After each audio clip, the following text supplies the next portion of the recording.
Welcome, Laserbeak. Unlike some of my other warriors, you never fail me. Soundwave, play back Laserbeak's findings. As you command, Megatron. Comodin Cam, I want you to rank every episode of G1. But Prime... Listen, Cameron. You can do this.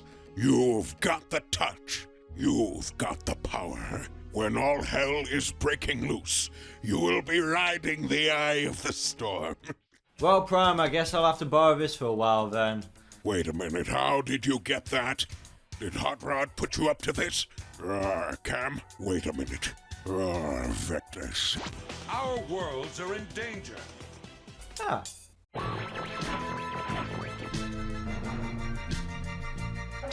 Transformers Generation 1, where it all began. The show that captured the imagination of children and the young at heart worldwide.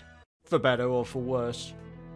Now at this point the franchise has over a dozen of different continuities, with each generation bringing in a new legion of fans. But let's go back to where it all began in 1984. Now even though Transformers Armada was the first series I watched, I was still exposed to a lot of Generation 1 as a kid. My mum and uncle had the toys, I used to watch the episodes sometimes on VHS and occasionally was broadcasted on Pop TV. Now each season greatly differs from each other, but they all follow the same formula. To quote the show's creators, "We feel action should be emphasised over plot, especially avoiding any complicated storylines to ensure the success of a series with its intended viewers." Now where have I heard that before?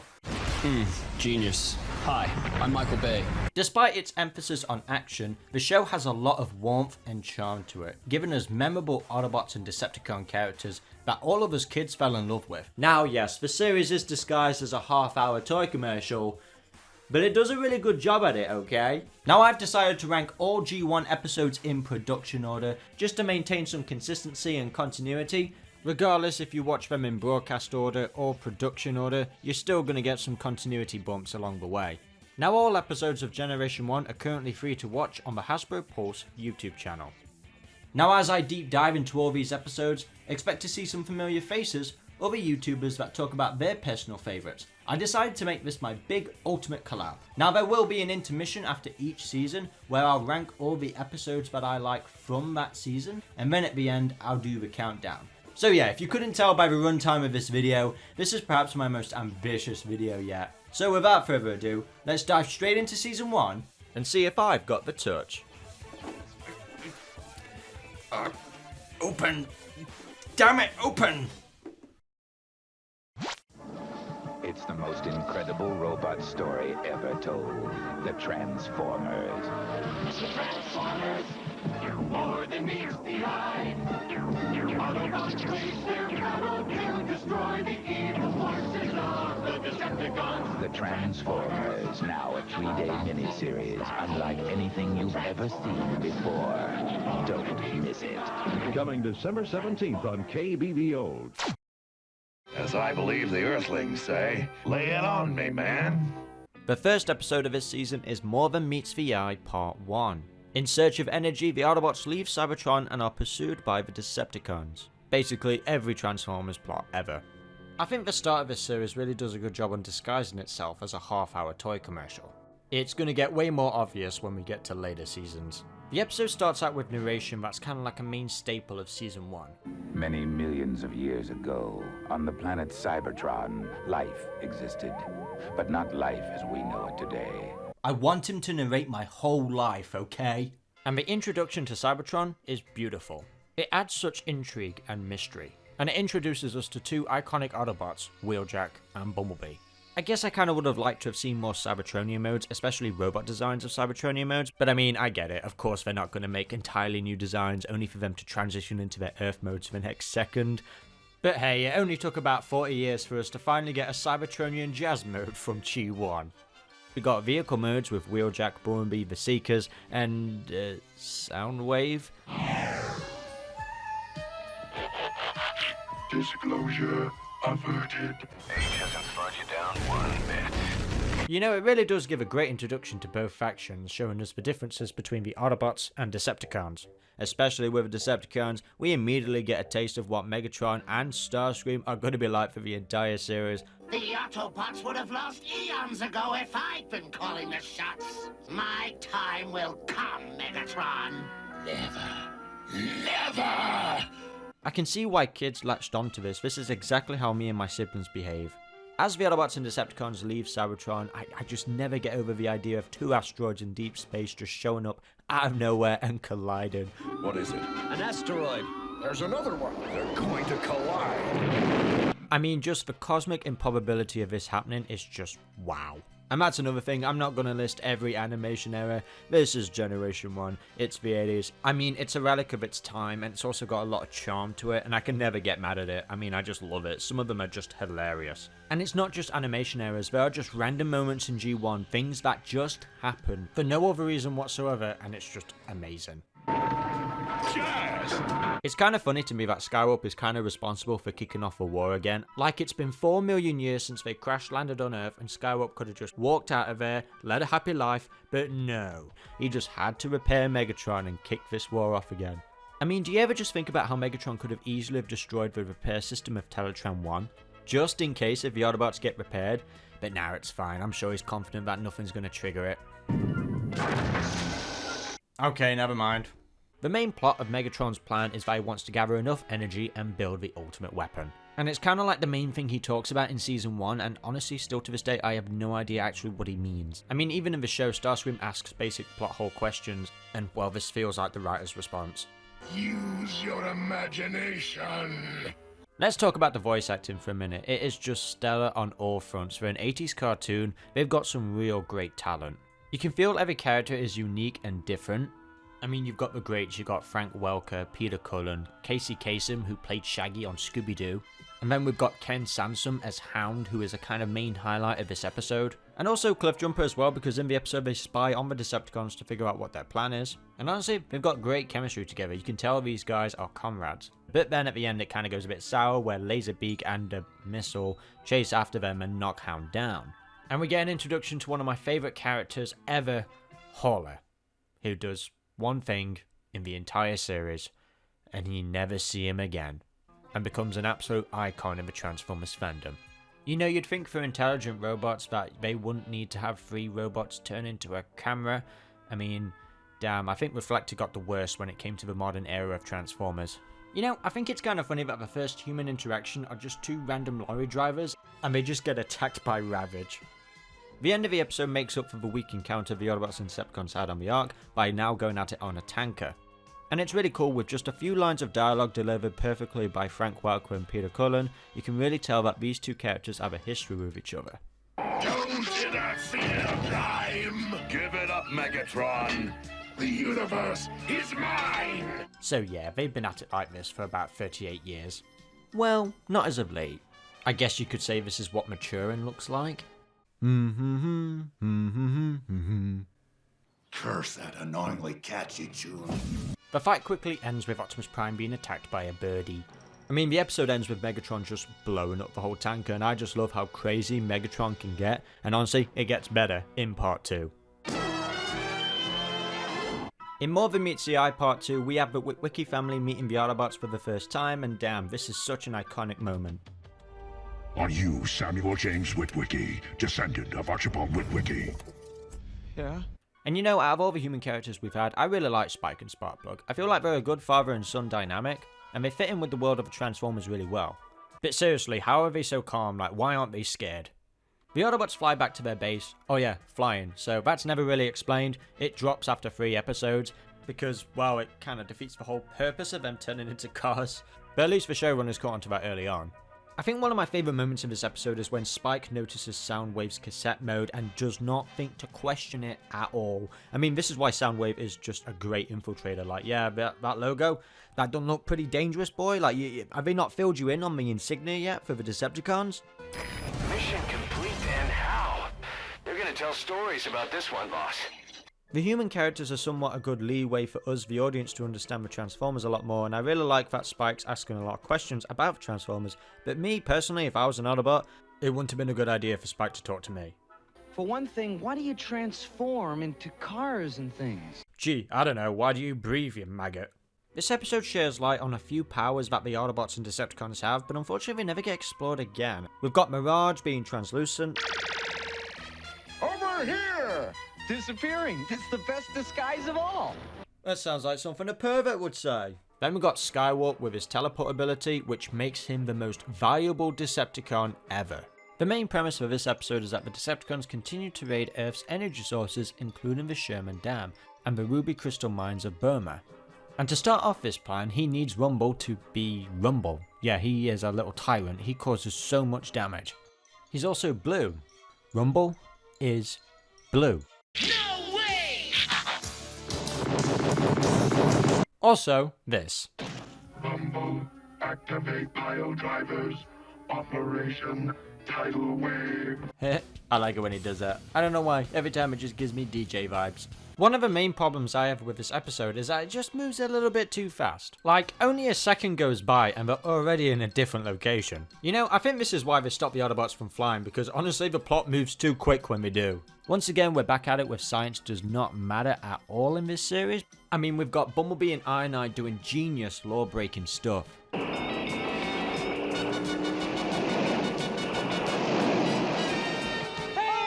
Okay, what the fuck? Also, every time I watch this scene over and over, it just gets me every time.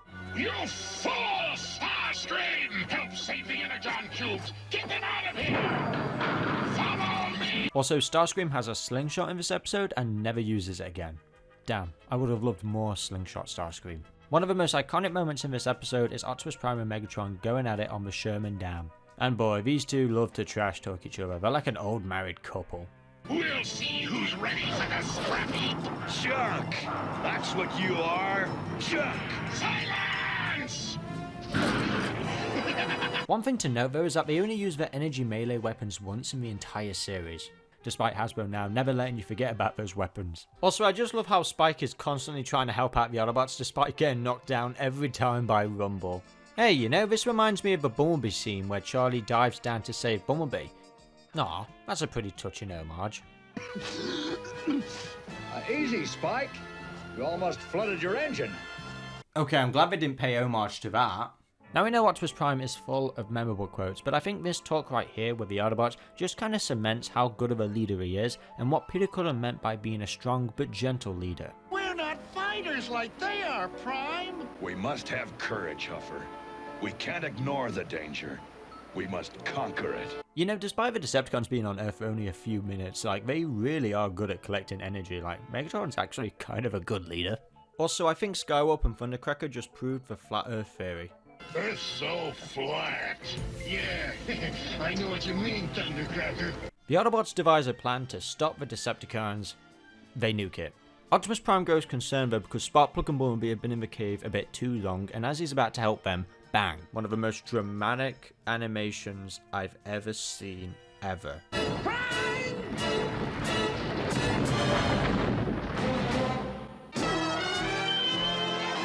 Now we've got More Than Meets the Eye Part 3, and structurally this episode is kind of weird. I mean, we've got the Autobots trying to trick the Decepticons, and then we've got the Decepticons trying to trick the Autobots, and there's a lot of backwards and forwards, and it's just kind of a bit exhausting.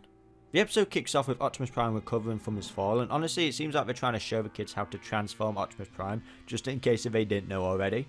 Hey, you know, I bet it actually worked with some kids. Arms out to the side and bring him forward.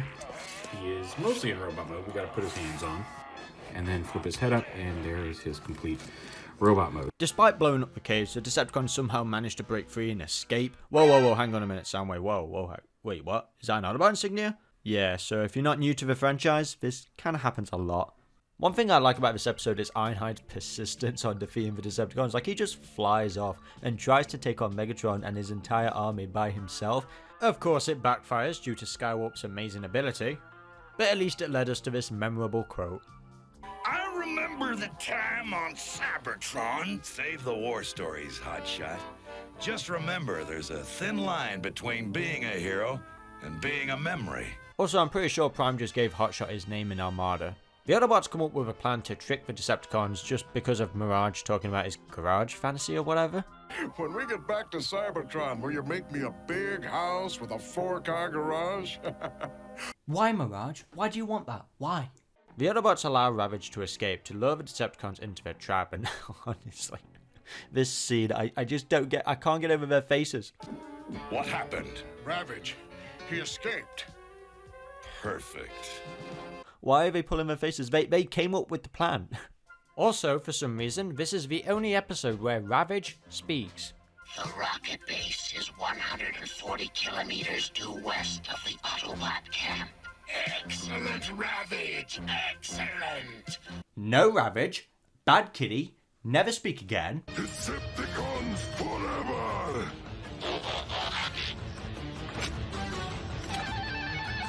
Okay, I changed my mind. This episode also delivers on some of the best insults thrown at Starscream. Right on schedule, aren't we? No thanks to you. You couldn't lead androids to a picnic. Please don't shoot! So somehow the Decepticons have already caught on to Optimus Prime's plan of trapping them with a hologram. I mean, look at these lab coats. Like, who are they trying to fool? Are they trying to pose as humans? Do they really think Megatron's that stupid? We have come to a moment of truth. We're all idiots. Now we've got an action sequence which is actually pretty fun. I mean, everything's kind of all over the place. We've got Starscream's missile getting run over by Prowl. We've got Hound just beating up Rumble. Then we got Prime and Megatron going back at it with a trash talk. I love how this isn't about like greater good or any kind of morals both of them have. It's just them throwing pure shade at each other. Optimus Prime seems to want to be really dramatic in every episode. And I love how he yells Megatron's name in this scene.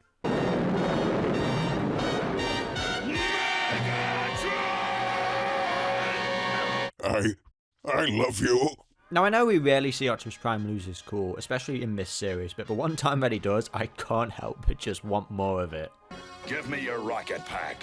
My rocket pack? Now! Yeah, right. This is crazy, Prime. You'll never catch it. You can tell that he just really hates Megatron. Oh yeah, and this is when they suddenly decide that Autobots cannot fly anymore. The Decepticons' plan is foiled by somehow Mirage sneaking onto the ship. The Decepticons are defeated and the Autobots claim victory, but to be fair, this is mostly just because of Starscream being Starscream. Because the Autobots stopped the Decepticons from stealing Earth's resources, the governments of the world have agreed to give Optimus Prime the energy he needs to revitalize Cybertron. Surprisingly, the most unrealistic thing about this entire series. This plot point is thrown out pretty quick. I guess all the governments fell out and they just didn't have enough energy anymore to give to the Autobots. Overall, I think this three-parter episode was a good solid introduction into the franchise. There's a few inconsistencies near and there, but this is them just drafting out ideas. But they do give us some iconic moments that everyone remembers, such as the melee energy weapons, with the dialogue between Optimus Prime and Megatron being pretty solid, with characters standing out like Starscream especially. Like, you can see why kids got hooked into this in the 80s and why it kind of blew up massively. I think the reason why I excuse a lot of things that happen in this show is just because the show overall has its charm. There's some sort of great nature about it where, yeah, Ironhide doing that, it just kind of goes over your head. Up to asteroids colliding, yeah, it's just a product of its time. It's the 80s, like, what do you expect? And I think the soundtrack complements this series a lot as well, because there's kind of like a warm atmosphere about it. It's like very welcoming and calm. And I think that's actually a great deception, because the world of Transformers is absolutely bonkers. Like, seriously, this world is terrifying. I would not want to live in this crazy world. Of all the things that happen, no way. I think my favourite part out of More Than Meets the Eye has got to be part 1. I think it's just a great introduction, and it's very slow, and it doesn't really rush a lot of things. Right, so that was the first 3 episodes. And yeah, you bet, after each episode we talk about, I'll be using the insignia transition. And I dare you to have a shot after every transition. I hope you're still standing by the end of this video. Episode 4, Transport to Oblivion. In this episode, Decepticons have come back after months of hiding, and they have a new method to moving energon cubes. Test Cybertron. Yay, more Cybertron. Which means yay, more Shockwave. He's one of my favourite Decepticons, and honestly, it's because he's so relatable. Losing power. Must try. The episode kicks off with Cliffjumper thinking that a rock is a Decepticon. I mean, yeah, okay, it's pretty convincing, but who carved that rock and why is it so perfect? Soundwave once again demonstrates on why he is such a master infiltrator. He's in this factory here, fooling all of these workers. And he fools Ed. I mean, I can't believe it. He fooled Ed. Who is Ed, by the way? He has his own TF Wikia page. I want to know his story. Why is he so important to have his own page? Hey, Ed! Turn your tape player down, will you? That's not... Oh. You gotta love how the Decepticons managed to get energy in the show. They're literally pouring electricity in the Energon cubes. Yes, science! We got Jazz and Spike listening to music, and honestly, this music will be used non-stop. Get prepared to listen to this music all the time. It's what all the Autobots seem to like and enjoy. Well, except for Optimus, but more on that later. I love how the Decepticon ship, which is now underwater, kind of has like a little mini city. Like, that's actually one place of the cartoon where I wish they explored more. To find out what the Decepticons' plan is, Optimus sends Bumblebee on a spy mission, and Spike tags along. You know, Spike being friends with all the Autobots, he's probably best known for being partnered up with Bumblebee, and this is like the first episode to really do that, and it immediately fails. They both get caught and are used as guinea pigs to test out the space bridge, which is a gateway to Cybertron, and when that backfires, he gets a chance to escape once again, at the expense of leaving Spike. Gee, this friendship's really kicking off to a good start. Even when he has the chance to escape again, he gets caught by the Decepticons and is brainwashed to lure the Autobots into a trap. Something's happened to Spike and Bumblebee. Bumblebee's speaking normally up to the point that he obviously isn't, and I love how much confidence the Autobots have in him though, like, oh yeah, Bumblebee would never lie. But I mean, if I was his friend, I would immediately start realizing he's talking like a robot. Okay, yes, I realize how dumb that sounds. Yes, they are robots, but you know what I mean. When I mentioned the Autobots had special powers, I forgot to mention that, yeah, Ratchet seems to just summon Pac-Man at will. Another thing to mention is that Megatron's full of weird weapons in this episode. He's got some hose-sucking looking thing. He's got a buzzsaw launcher, which just looks kind of creepy. I don't know why, but it's just animated so weird. Oh, and Bumblebee gets repaired by a seductive Ratchet. Hey, Bumblebee, looks like you could use a little repair. Towards the end of the episode, we have Spike almost getting launched to Cybertron, and I can't help but just love how pissed he looks at Megatron. Spike is such a mood. You know, this episode actually seems pretty desperate to end. I mean, we've got Megatron blasted into the space bridge, and he looks like he's at the carnival. But I mean, hey, at least the space bridge works, but this means Shockwave's got no more privacy. Megatron! I mean, this episode was alright. It started off pretty strongly, and then it seemed to kind of rush itself towards the end. I mean, even Starscream didn't want the fight to be over quick. Starscream? Retreat? Never! Come again? Decepticons! Retreat! What was that, Starscream? Decepticons! Retreat! Yeah, so he does this a lot. I like this episode for introducing us to the space bridge, which becomes a main staple of a franchise, being used in almost every iteration of the Transformers since, and we got more Shockwave. Next up, we've got Episode 5, Roll For It, where the Decepticons seek a powerful antimatter formula, and the Autobots with their new human ally, Chip Chase, helps to try and stop them. Yes, we've got a new human ally called Chip Chase, and Chip is handicapped. Why is that important? Well, because he doesn't act like it. Like, his brain belongs in a museum. He's literally Professor X. He essentially uses plot hole devices to fix the plot holes in the episodes. The episode begins with Starscream declaring himself as the new leader since Megatron was shot up to Cybertron in the last episode. See, there's kind of some continuity here with the first season. We've kind of got a new Autobot highlighted in this episode. We have Brawn. Think of Juggernaut as a robot. I love him. He's just so cool. We've got Chip, Spike, and Bumblebee entering this really high security lab. Like, wow, okay, yeah, that's a lot of security there. I mean, did Volkswagens used to be wheelchair accessible? I mean, that's kind of cool, Bumblebee. That's pretty neat. And we got one of the most friendliest security guards ever. Like, he seems to know everybody. Well, except for Bumblebee, which gives him a good surprise. And this gave me a creepy vibe, like, oh, Bumblebee, please, fix your face. You know, a lot of characters in this episode seem to have a lot of weird powers that just seem to come out of nowhere and they get never used again. We've got Megatron touching a computer and just be able to know everything. We've got Soundwave being able to read Chip's mind. And then we've got Chip being able to control Prowl from a computer. Where is this technology coming from? I'm almost impressed, but then also scared of this world. The Decepticons are right on their tail of getting the antimatter formula, but when I first watched this scene, I literally thought the Doctor just exploded. Come on, Dr. Alcazar, acknowledge. In order to stop the Decepticons from getting their hands on the antimatter formula, Chip rips up the disc, or whatever kind of floppiness that is, and manages to memorize it all in his head. Okay then, Brainiac. But like I mentioned, this doesn't really matter because he gets captured anyway, and Soundwave is able to read his mind. So once I rip this up, there's no way the Decepticons can learn to make the antimatter. You're too late, Ravage. The information's already been destroyed. Hey, we get to hear Soundwave's real voice for a split second. Excellent, Ravage. I feel traumatized. Animation error of this episode goes to Megatron's tiny face. Antimatter! Why does he look like a worm? The Autobots' battle strategy in this episode is honestly just superb, with Rumble being blindsided because of a rock, Hound creating dozens of holograms, and Bumblebee... Wait, did he just kill them? He literally shoved them in his ass. I'll mention Sunstreaker and Sideswipe in this episode, two characters that are actually really beloved in the fandom for being like brothers, and for good reason, they're just cool, but they can also fly. I guess they forgot to remove it? I know Sideswipe has a jetpack and all, but we don't actually see him use it, so it's like, more questions. It's fun to hear Megatron brag about himself in this episode and being the ultimate weapon when he literally transforms into a small pistol. To be fair, if I was born in the 80s, I would love to have this gun. I would literally be issued as a threat. What always gets me though is how Megatron has to rely on the Decepticons to use his own trigger. Like, what happens to Megatron's brain? Does he go to sleep? Is he self-aware? Is he like conscious? Does he know what's happening? I do find it funny though how close Skywarp was to killing Spike. The Decepticons are defeated by an invention by Wheeljack, but the day is ultimately saved by Chip. And at the end, he becomes one of the official members of the Autobot team. But when you rolled for broke back there, you sure could have fooled me. Roll?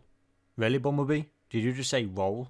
Oh my god, I just realised how bad the episode title is. Overall, I thought this episode was just fine. I mean, the pseudoscience was a bit too much for me, where it got a little bit too crazy. Like, I know what I've said already about the weirdness of this show kind of has a certain charm to it, but then sometimes it gets a little bit too ridiculous and sometimes often boring. Like, just to move on with the plot. Anyway, on to the next episode.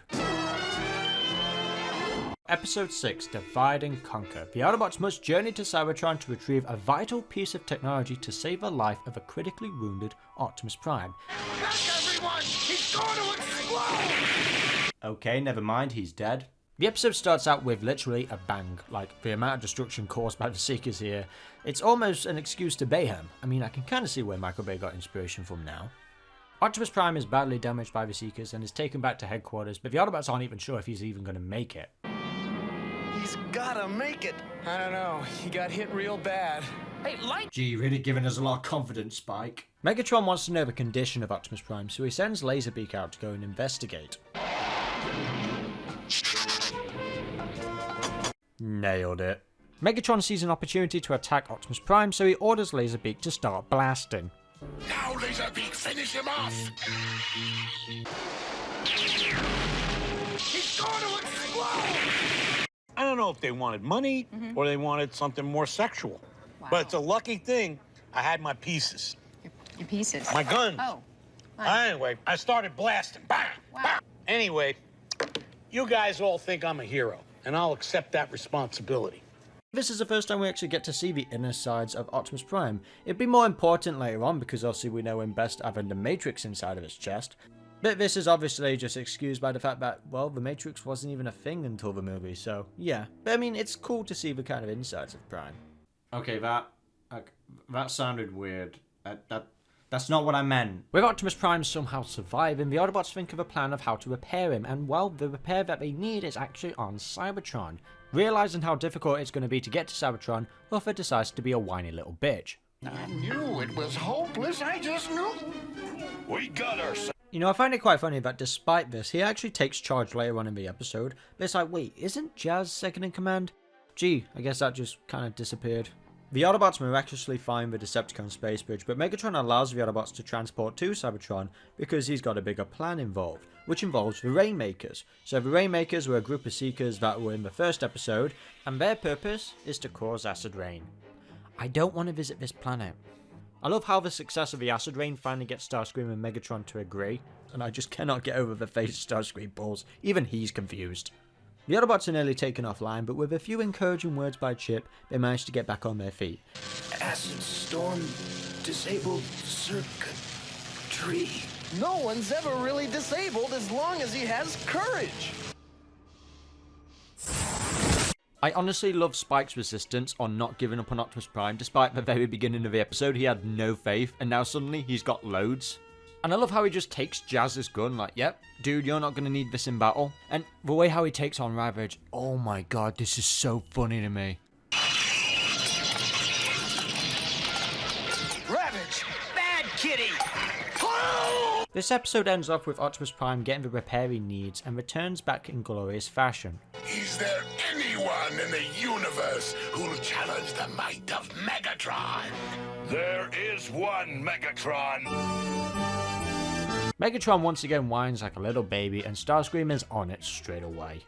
I need assistance. How unfortunate. I am the only suitable leader anyway. And that was Divide and Conquer. The episode was okay, it's not really as memorable. I feel like this episode's only remembered for Optimus Prime's chest because it caused a huge debate on where was the Matrix all this time, but that's kind of it.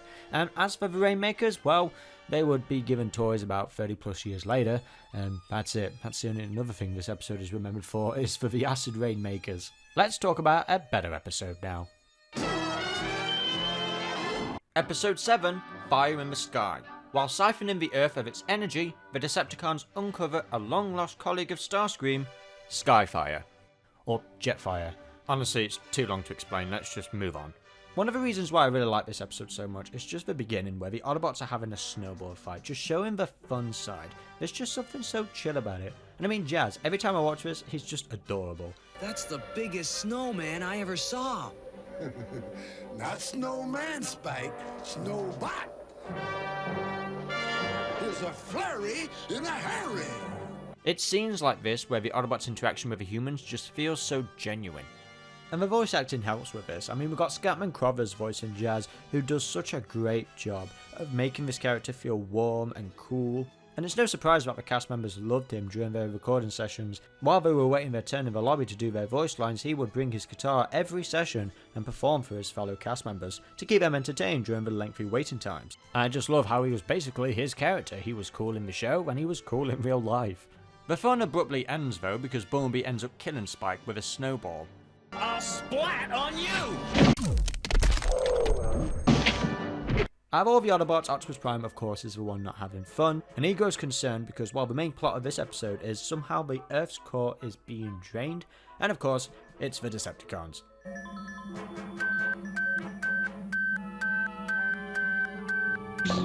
You disgust me. God, I love this show.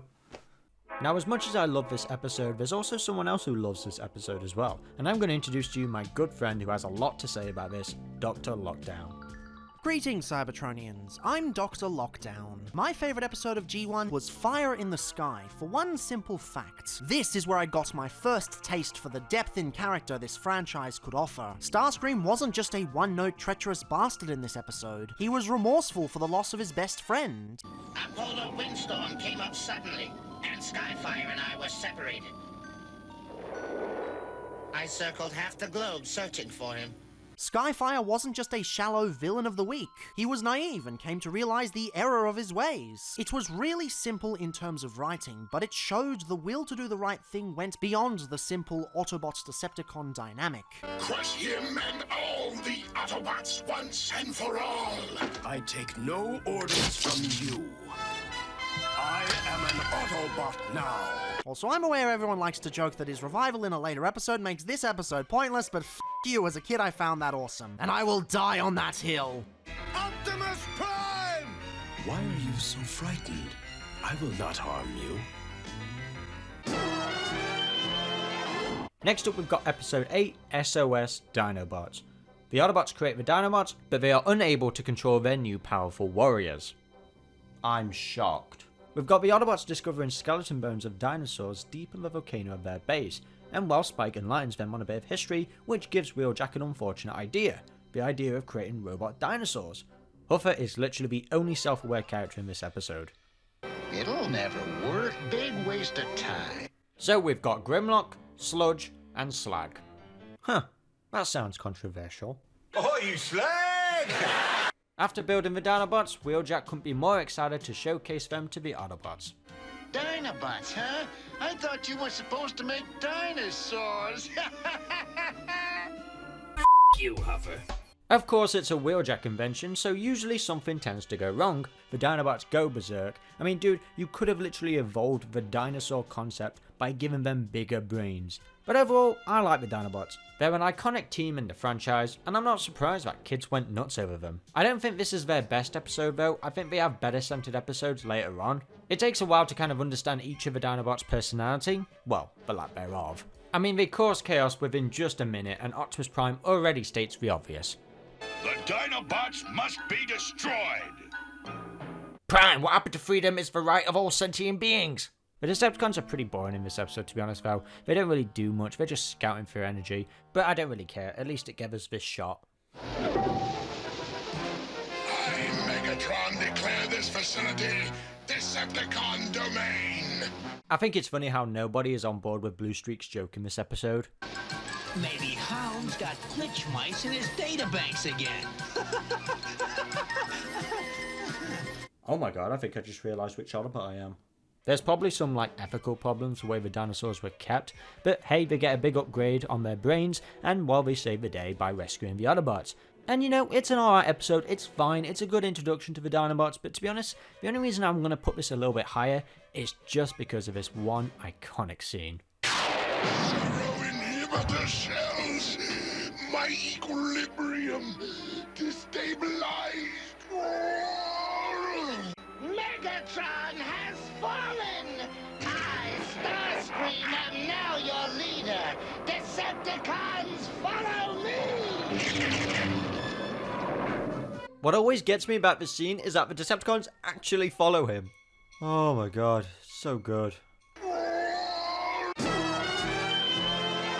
Episode 9, Fire on the Mountain. The Decepticons uncover the crystal power in Peru, and the Autobots resurrect Skyfire in order to stop them. Yes, this is the big threat of the episode. So yay, we've got Skyfire back, and it turns out they could have actually gone back at any point to rescue him, they just left him for some reason the last time. They don't even revive him, they just melt the ice and he's suddenly okay. Now this would have been a good switch of character, like he was so nice in the last episode, but if Skyfire realised that the Autobots just kinda left him and how they could have actually have saved him, it would have been funny just to see him go all evil now. And they only revive him because they need him to travel to Peru, which is like, wow, okay, that's nice, guys. Yeah, not for any other reason, we just need to use you. But if they can travel to the Arctic, why can't they just travel to Peru? Okay, you know what? Let's not think about this.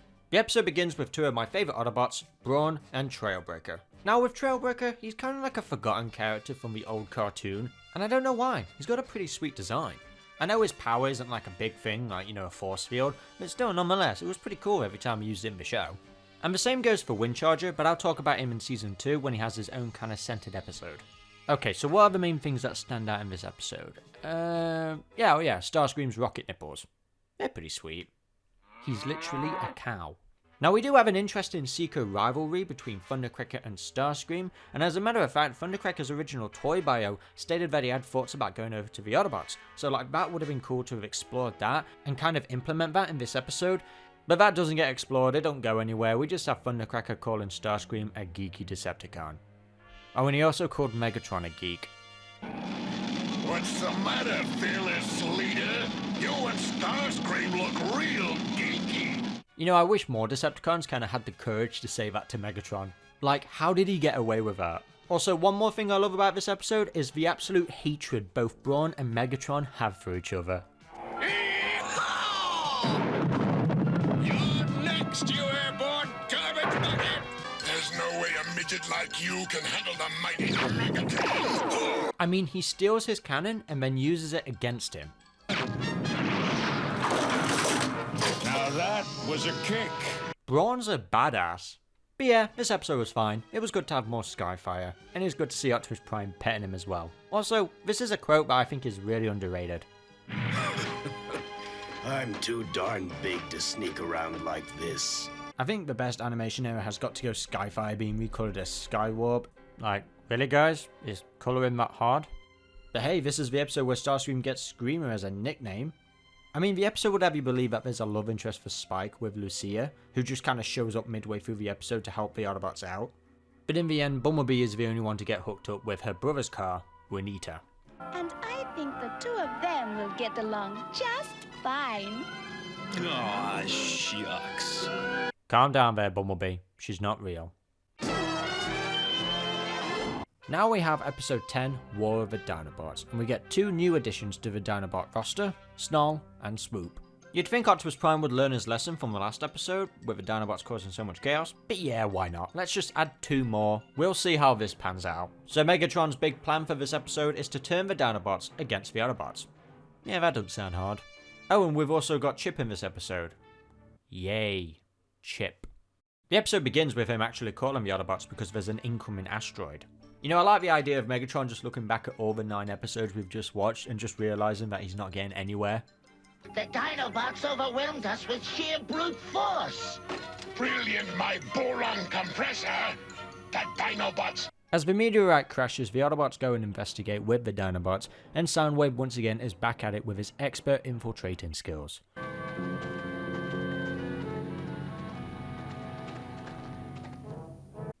I don't know why, I always find that so funny. So the Autobots head back to base to analyse some of the fragments they found in the meteorite, and they think it's a smart idea to leave the Dinobots in charge of guarding the meteorite. Which in theory sounds like a good idea because while they are tough and they can hold back the Decepticons if they try and claim some of the meteorite, but this is the Dinobots. They barely have any brains. No matter how many times I see it, it's always outrageous. Dude, it's literally the same animation repeated over and over and over. Okay, so I don't actually hate Chip. It's just that some of the things that he says, he just gets on my nerves sometimes. I like the fact that he actually gets to pick what the next Dinobot should be. But for the second, how about giving the Autobots a little extra flying power? A Pteranodon. Stego, what's this? And Tyranno, who's this? Is there anything you don't know about Chip? I'm not gonna say it. So Soundwave scans the Dinobots' brains and tells Megatron that they're basically stupid, so Megatron decides to use his words to turn them against the Autobots. And you know, it's refreshing to see Megatron actually use his words instead of just resorting to his weapons. Like, it shows how kind of smart Megatron is. Granted, yes, he's talking to idiots, but still. I like how when the Autobots are testing out the new Dinobots, they just allow them to throw them about everywhere just to see how strong they are. In a real fight, we'd have creamed them. Maybe. I'm sorry, what? Meanwhile, we have Optimus Prime taking on 3 Dinobots by himself, and gee, Prime is not doing good here. He needs to take a page out of the Bayverse book. We're giving you freedom! The episode ends with Snarl and Swoop defeating the other Dinobots and Optimus Prime saving Grimlock as the meteorite explodes. You've got Grimlock asking Optimus Prime to forgive him and Prime's just like blatantly ignoring him. He's like, nope, we've got to finish this episode, never mind. Optimus Prime, can you forgive? The meteorite menace is gone. I am so going to disassemble you for spare parts when we get back. Next up, we've got the Ultimate Doom, where the Decepticons use a space bridge to bring Cybertron into Earth's orbit. No, wait, hang on, I've seen that movie. Yep, this 3-parter inspired the 3rd movie of Transformers, Dark of the Moon. I guess Michael Bay could only sit through 3 episodes of G1.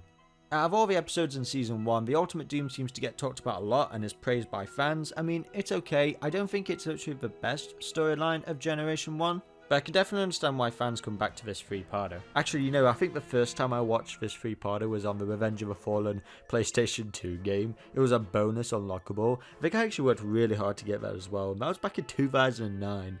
The episode begins with the Seekers attacking India because they've got a power station that holds a lot of energy. And the Autobots come and save the day, and they get there by driving on water. Great invention there, Wheeljack. With the Autobots distracted, Soundwave captures Sparkplug, and honestly, I think the Autobots have the worst security ever. You see it throughout the entire episode. Now, one of the funniest moments in this episode is a scene between Skywarp and Starscream as they return to the Decepticon base. I think Megatron's plan was brilliant. And I say the diversionary attack on the solar plant was a waste of energy. You waste more energy with your mouth. Look, Shut up. I really enjoy the banter between the Seekers throughout the series, but I wish we had more of it. It really does make you debate though on which is your favourite. Starscream of course being the traitor, Skywarp hating everything, and Thundercracker being the goon. But who is superior?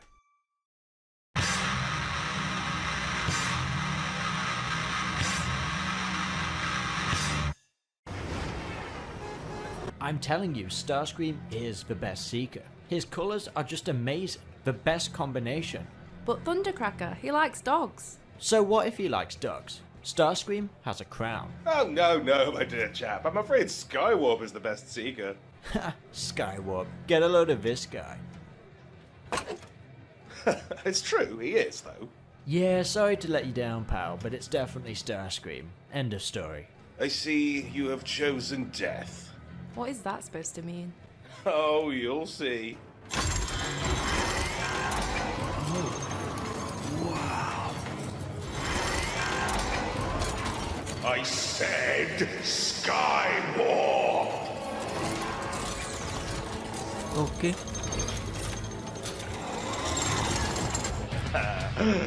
Now, let's get on with the show. So the Decepticons kidnap Sparkplug so that Megatron's new ally, Dr. Archiville, can use him as a guinea pig to mind control him. Right, this is a character I actually really wanted to know a lot of backstory on, but he just shows up as this like nut job. He's got a robotic arm. It's like Dr. Claw a little bit, mixed in with the guy from the Back to the Future films. I mean, to be fair, he can mind control people. This is like a genius invention and he's using it for evil. Of course he is. Also, I think Megatron has a lot of dummies of Optimus Prime laying around the base. Later on in the series, you actually notice he has quite a lot of them. The Autobots save Sparkplug, but it doesn't take long for them to start picking up that he's being weird, and it doesn't take long for the Decepticons to start attacking the Autobot base again. Seriously, I can't get over what Spike says here. Attack! Spare no one! How'd they get in? The door was open. Now, I know that Sparkplug disabled the alarm, but still at the same time, it's like, wouldn't they have not have heard the giant explosion? You know, I think part 1 frustrates me more than the rest of them. Part 1 ends with the Decepticons getting the upper hand, Cybertron enters Earth's orbit, and I just can never get over how comically tiny it looks. I mean, Prime makes a kind of controversial and like big decision, having to save Cybertron and sacrifice the Earth. He immediately regrets his decision. I think Optimus Prime of today, I mean like we saw in Transformers Prime, he immediately sacrificed Cybertron's future in order to save Earth. And that made him a badass, but in this episode it's like, wow, thanks Prime, you dickhead. I'll let him off because I bet he was just thinking about Elita 1. But I don't understand why he needed to do it. Like, Megatron says Cybertron will be destroyed, but like, why would it be destroyed? I mean, Cybertron's not here yet. I can't believe the Autobots have so much patience with these humans. I would have immediately squatted them. Episode 12, The Ultimate Doom Part 2. The episode starts out with Megatron immediately choking Starscream. Why, you little... You bastard! That's my wrist! You know, actually, I don't blame him. Starscream, for some reason, in the Ultimate Doom becomes really irritating really fast, and it's very apparent in Part 2. We also have Optimus Prime immediately regretting his decision to bring Cybertron into Earth's orbit. My actions may have cost Earth its future. You did what you had to do, Prime. What any of us would have done. Nah, my boy Beachcomber would never do something like that. And now we've got Dr. Archiville? Or whatever his name is. That's it, right? Creating a mindless slave is simplicity. Okay, this is kind of weird. I love how detailed Sparkplug's face is for this one single shot. We can't stand by and watch the destruction of this beautiful planet. Then maybe you shouldn't have pressed the button. Oh yeah, I totally forgot the Dinobots are in this episode. Also, the sound mixing in this episode is really bad. Like, it's like this in a few episodes, but here is very more apparent. Must help stop these disasters. Me, Grimlock, not care. Same Grimlock. Same. You know, one thing I'll give this episode credit for is the touching scene between Optimus Prime and Spike. When you said you were done fighting for humans, you didn't mean that, did you? How many more of my kind must be sacrificed to atone for your mistakes? We've got pseudoscience in this episode out in full force here. We've got the volcano where the Autobots' base is erupting, and Ironhide Soldier is to shoot the rocks into the lava because, yes, that works. And then you got the Dinobots kind of like just launching themselves into the sea and like digging a hole, and hopefully that will stop the tsunami from happening or whatever. G1 logic at its finest.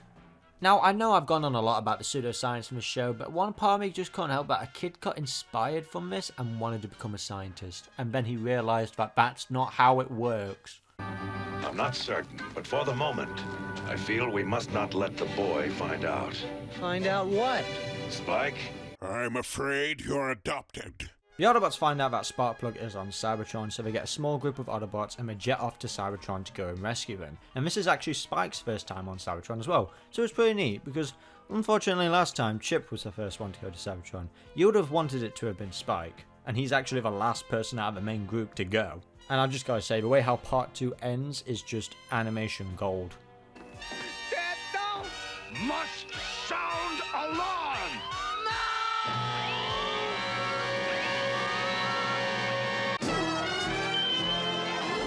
Alright, now we've got the Ultimate Doom Part 3, and we've got the Autobots surfing.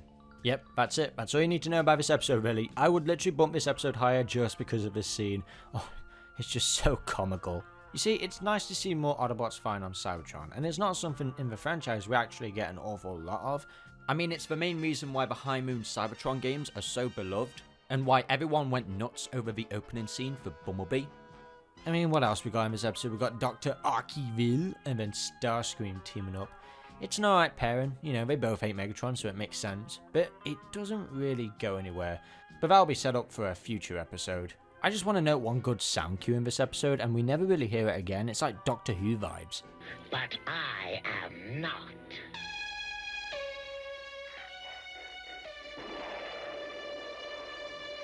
Also, the Decepticon starship in this episode looks like a transformer. Give me a toy of that. I love how when the Autobots save Sparkplug, instead of just opening the door, Brawn just bashes straight through it. I'll get the door!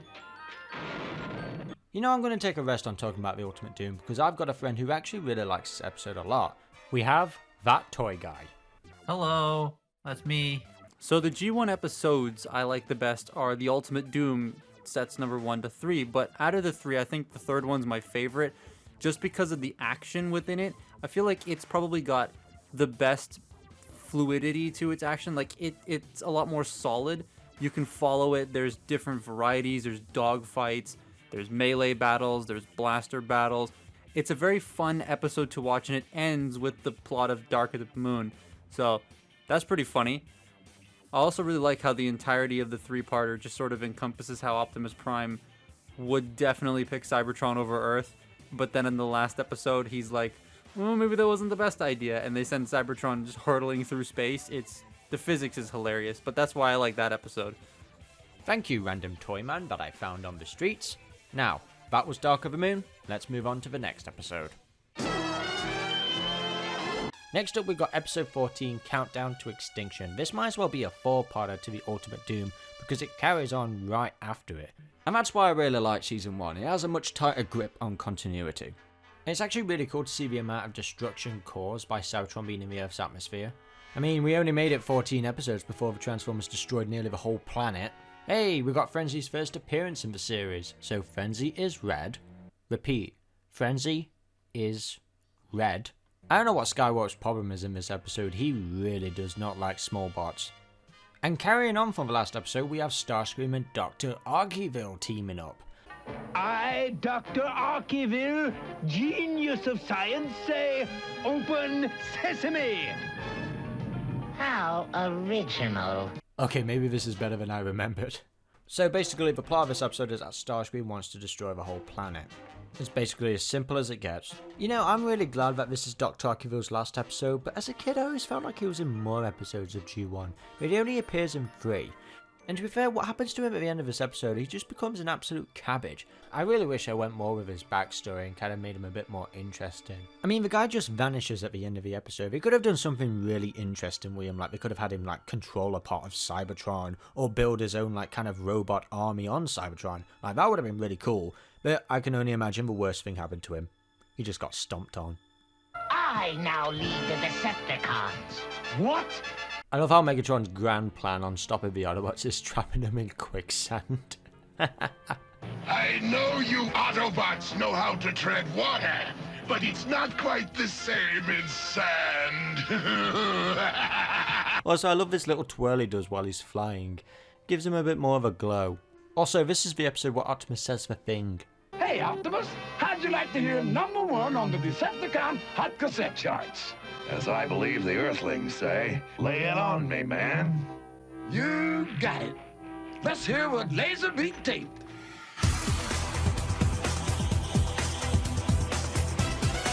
In this episode, I think Optimus Prime actually borrowed Mirage's teleport ability. Hello again, Megatron. Optimus Prime woke up that day and chose violence. So yeah, in short, Starscream's plan is forward, but hey, at least we get to see Optimus Prime using Megatron as a gun. Now load me! Fire! What was... You'd think Megatron would definitely get rid of Starscream, but we see him in the next episode, but at least it ends like this. Hey, Prime! What do you think Megatron's gonna do to Starscream? Nothing gentle, I would say. That's what he said, right, guys? Because of gay?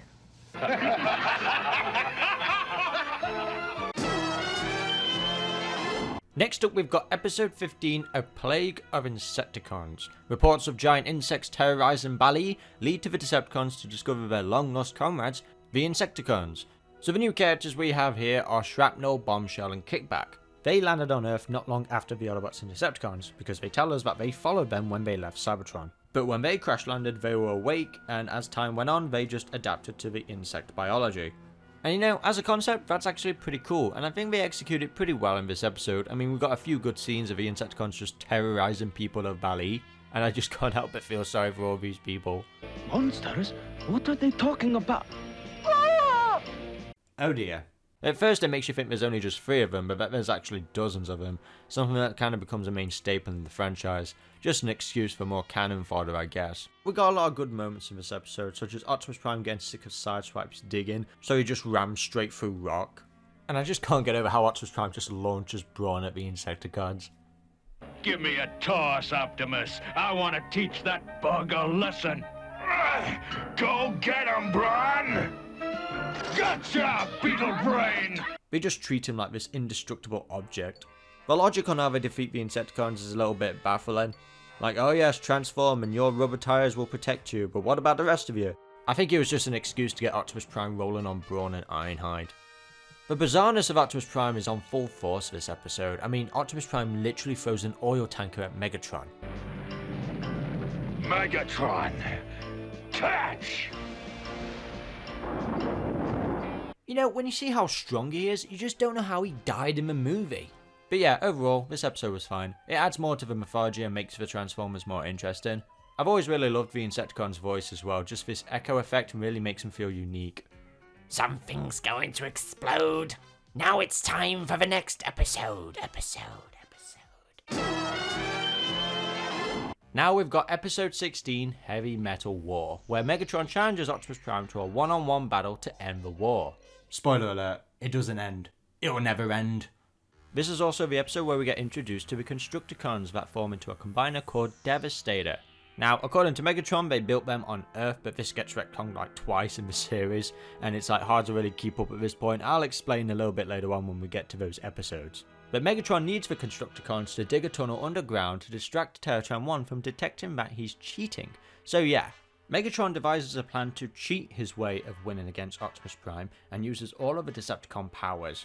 And apparently according to Cybertronian law that whoever wins this fight has to leave the planet in sense of honor. I think it's kind of funny how Starscream is so concerned at first with Megatron cheating and talks about the ethics of it. It's like, alright dude, when did you start caring about the law? It's weird to hear Optimus Prime kind of accept the deal, because it's like, wait, in the Ultimate Doom you literally let half of the planet get destroyed by Cybertron. Wouldn't you think you kind of would have wisened up on your morals a little bit, that despite Cybertronian law, you're not going to allow Megatron to conquer the planet? To be honest, a lot of stuff happens in this episode just to get all new characters fighting each other, such as the Dinobots, which go up against Devastator. And I like this fight, it's really well animated. Oh yeah, we also have Chip in this episode. We got all 3 main human characters together, and they really don't do anything in this episode, they're just there for kind of moral support. Doesn't this remind you of the gladiatorial combats in ancient Rome? Maybe it would if I knew what you were talking about. It's Earth history, Ironhide. Don't worry Chip, the Transformers will adapt this in future incarnations of the franchise, where Megatron will be known as a gladiator. I love how Soundwave strokes Ravage. Also, why the hell have we never got a toy of this hologram character that Hound creates? Like, this actually looks pretty cool. I totally forgot he existed until rewatching this. You know, for a season 1 finale, this episode was actually really good. It's basically the main premise of every Michael Bay movie. Action. And you know, that's okay sometimes. Sometimes. I'm like a fat ballerina that takes scalps and slits throats. The Transformers will return after these messages. So this is my ranking of Season 1. As you can see, Fire in the Sky is the best episode. For me, it just has a lot more of emotional weight and adds a lot of depth to the characters. You know, it's not just a simple good guy versus bad guy episode. My least favourite has got to be Countdown to Extinction, just because I was sick and tired of Dr. Arkeville already. Like, I just wanted him to go. And Starscream's kind of like revenge plot on Megatron was just a little bit of a waste of time. But overall, I like Season 1 mostly for its consistency. You got a few continuity errors near and there, but it's something that's easily overlooked. I think it's helped mostly because of the characters all sticking together, because they kind of just disperse and separate when it comes to Season 2. And it seems like Season 1 characters seem to get all their little moments in the spotlight. And that's a wrap on Season 1. Be sure to check out the next part where we'll be diving into Season 2. The Transformers will return after these messages.